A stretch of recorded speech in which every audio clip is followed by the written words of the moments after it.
চীনের ওয়াংহো নদীর তীরবর্তী অঞ্চলে বহুকাল থেকেই ছিল একটা পুরনো গ্রাম, যার নাম হলো সিহুয়া। 1987 সালের এক রাতে হঠাৎ করেই পুরো গ্রামটি নিখোঁজ হয়ে যায়।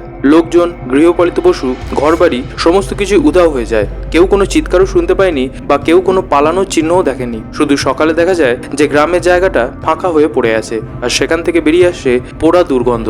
এই ঘটনার পরে চীনের সরকার তৎক্ষণাৎ এলাকাটিকে সিল করে দেয় এবং তদন্ত শুরু হয়, কিন্তু কোনো মৃতদেহ বা কোনো গোপন সুড়ঙ্গ কোনো কিছুই পাওয়া যায়নি। রেডিও এবং টিভি সিগন্যালও ওই রাতে আচমকাই বন্ধ হয়ে যায়। একজন প্রাক্তন সেনা অফিসার জানিয়েছিলেন, রাতে আকাশে নীল আলো দেখা গেছিল এবং গ্রামটা যেন মাটি থেকে হালকা উপরে উঠে যাচ্ছিল।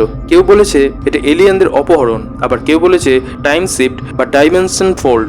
এখনো স্যাটেলাইটে ওই জায়গার ছবি কখনো কখনো একবার দেখায় একটা ফাঁকা মাঠ, আবার কখনো কখনো ঝাপসা অন্ধকার।